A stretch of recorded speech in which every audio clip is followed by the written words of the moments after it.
Hello everyone, class 12th RBSC विषय Hindi. Dear student, Piyush प्रवाह का 6th चैप्टर आज हम स्टार्ट कर रहे हैं। पाठ का नाम है राजस्थान के गौरव। ठीक है, इस पाठ में, इस अध्याय में राजस्थान के महान जीवन चरित्रों का संक्षिप्त परिचय दिया गया है, जिन्होंने अपने व्यक्तित्व व कृतित्व से समाज को नई दिशा दी। किन किन के बारे में बताया गया है? देखिए, इस पाठ में राजस्थान के महान जीवन चरित्रों का संक्षिप्त परिचय दिया गया है, जिन्होंने अपने व्यक्तित्व से, अपने कार्यों से समाज को नई दिशा दी। इन जीवन चरित्रों में देव नारायण जी, बाबा रामदेव, संत जम्बेश्वर, पूज्य गोविंद गुरु, महाराज सूरजमल सदा से ही प्रेरणा स्रोत रहे हैं। सामाजिक समरसता की स्थापना, राष्ट्रीय स्वाधीनता, पर्यावरण संरक्षण एवं सामाजिक सुधार के क्षेत्र में इन्होंने अपना जीवन समर्पित किया।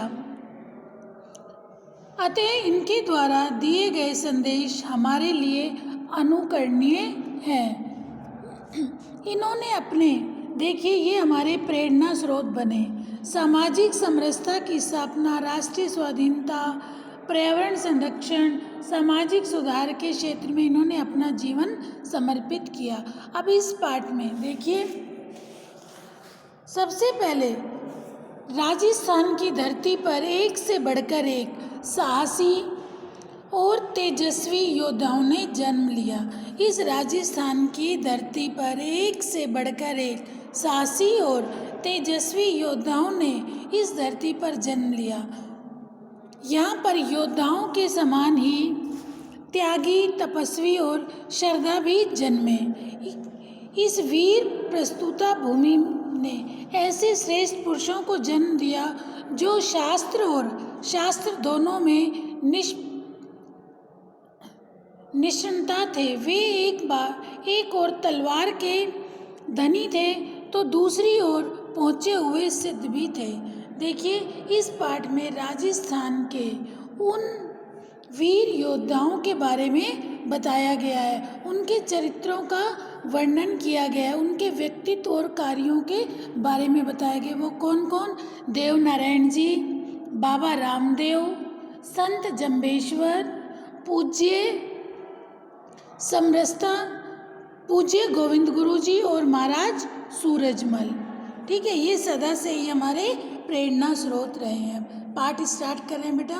देखिए, राजस्थान रणबांकुरों की धरती है। एक से बढ़कर एक साहसी और तेजस्वी योद्धाओं ने इस धरती पर जन्म लिया। रणभूमि में जिनके रौद्र रूप को देखकर शत्रुओं में भय व्याप्त हो जाता था। रणभूमि में जिनके रौद्र रूप को देखकर शत्रु भी भय से कांपने लगते थे। ऐसे एक दो नहीं, अनेक पराक्रमियों को इस वीर प्रसूता भूमि ने अपनी गोद में पाला। तभी तो इस भूमि के लिए कहा जाता है, इस धरती के लिए कहा जाता है, केसरी ना निपजे अठे, ना हीरा निपजंत, सिर कटाइया खग सांभना, इन धरती उपजंत। देखिए, इस धरती पर न तो केसर पैदा होती है, केसरी न निपजे अठे, अठे मतलब यहाँ, इस धरती पर ना तो केसर पैदा होती है, ना ही हीरों की खाने हैं, ना हीरा निपजंत और ना ही हीरों की खाने हैं। ठीक है, यहाँ तो ऐसे सिर कटाइयो खग सांभना, यहाँ तो ऐसे वीर जन्मते हैं जो सिर कट जाने पर भी, सिर कटाइया खग सांभना, इन धरती उपजे, इस धरती पर तो ऐसे वीर जन्म लेते हैं जो सिर कट जाने के बाद भी इस धरती पे अपनी जान पर खेल कर भी लड़ते रहते हैं। इस धरती ने जुझारों के समान ही त्यागी, तपस्वी और भक्त भी उत्पन्न किए हैं। हमारे देश में उच्च स्तर के योगी और रणभूमि में वीर गति पाने वाले योद्धा दोनों को ही मोक्ष का अधिकारी माना गया है। यही कारण है इस वीर प्रसूता भूमि में ऐसे श्रेष्ठ पुरुषों को जन्म दिया जो शस्त्र व शास्त्र दोनों में निष्णात थे, और तलवार के धनी थे तो दूसरी ओर पहुँचे हुए सिद्ध थे। अपनी सिद्धियों और शूरता का उपयोग उन्होंने अन्याय का प्रतिकार करने, लोक जागरण में तथा समाज में समता निर्माण करने में किया। परिणाम स्वरूप शताब्दियों के बाद आज भी लोग उनके नाम को याद करते हैं। उनकी समाधियों पर मेले लगते हैं। उन मेलों पर दूर दूर से यात्रु जातक पैदल चलकर भी लाखों की संख्या में वहाँ पहुँचते हैं तथा अपने कष्टों को दूर करने की मनौती मांगते हैं। देखिए क्या बताया गया कि यहाँ पर उन पर शताब्दियों के बाद आज भी लोग अपने नाम का स्मरण करते हैं। उनके नाम की समाधियों पर मेले लगते हैं। दूर दूर से लोग वहाँ पर दर्शन करने के लिए आते हैं। ऐसे सभी यात्रुओं की सेवा में भंडारों का भी आयोजन कर सामान्य जन भी पलक पावड़े बिछाए तैयार रहते हैं। पलक पावड़े बिछाना मतलब इंतजार करना। उनके थके मांदे लहूलुहान पैरों को गर्म पानी से धोना, उनकी मालिश करना, उनके लिए गर्मा गर्म चाय, अल्पाहार व भोजन की निःशुल्क व्यवस्था करने में बड़े धनिक और सामान्य जन अपने को धन्य मानते हैं। समाज बांधवों के कष्टों को दूर करने में अपना सौभाग्य समझकर ये सारा अहोभाग्य की ये हमें सेवा का अवसर दे रहे हैं।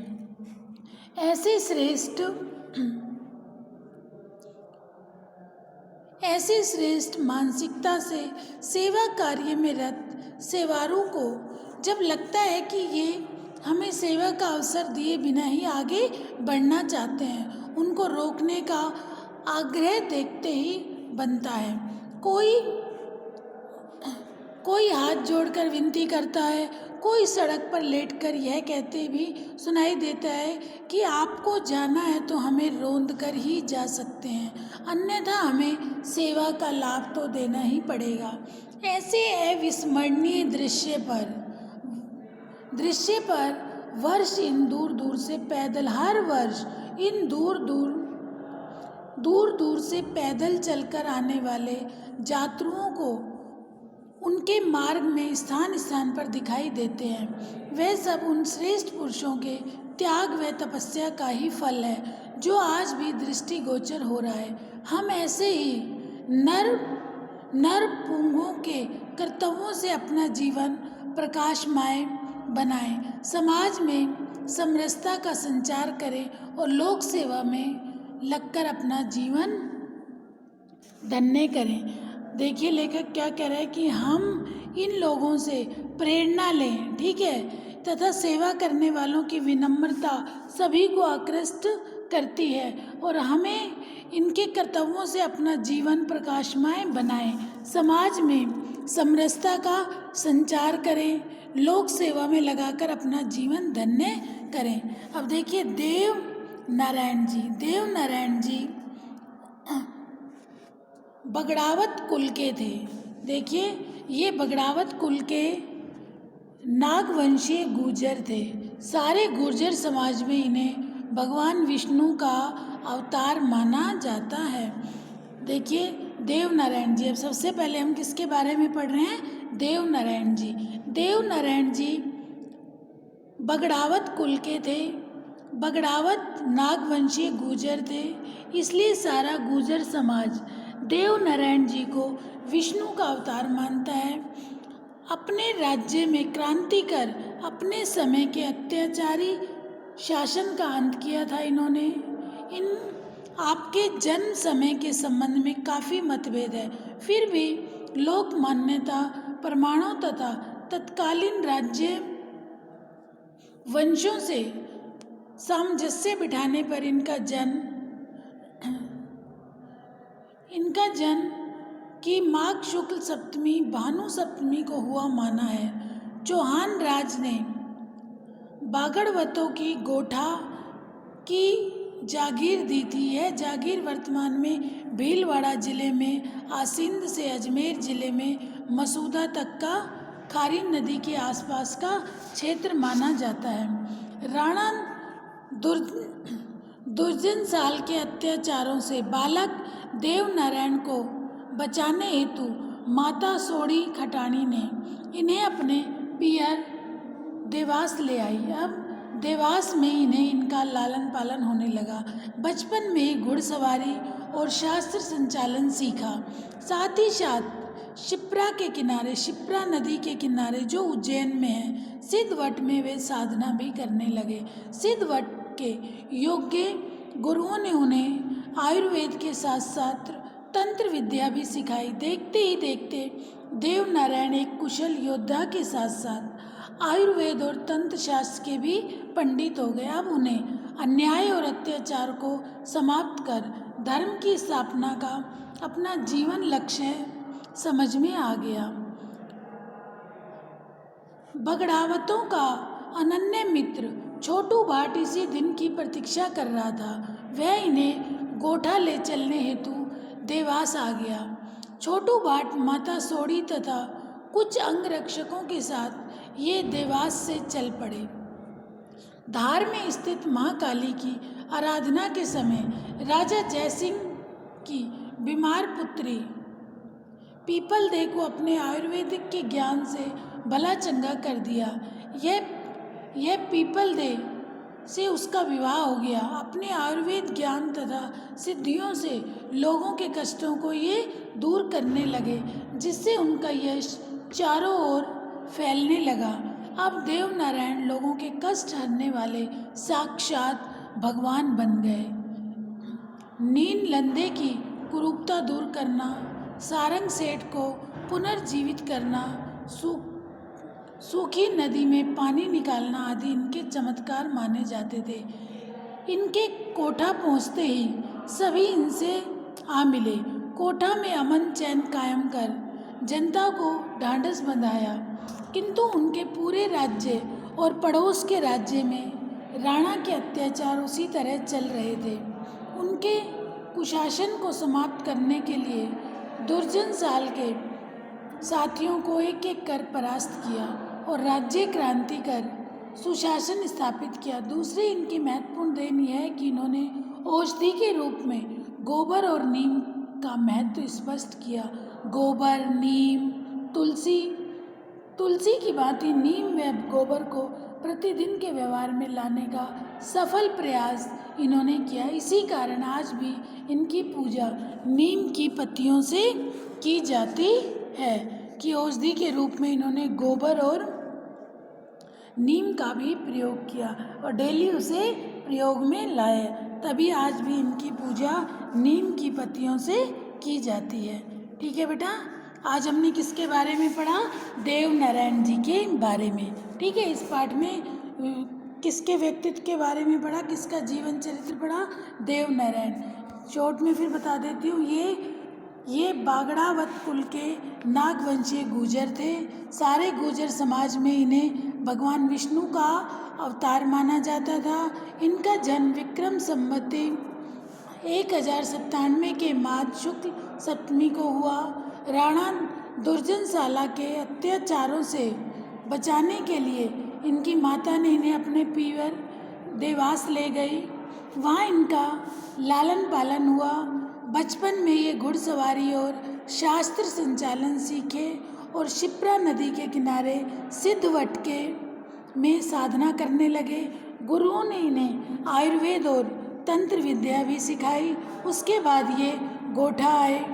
इन्होंने गोठा की जनता को अत्याचारों से मुक्त कराया तथा अनेक चमत्कारिक कार्य किए। उन्होंने औषधि के रूप में गोबर और नीम का महत्व भी स्पष्ट किया।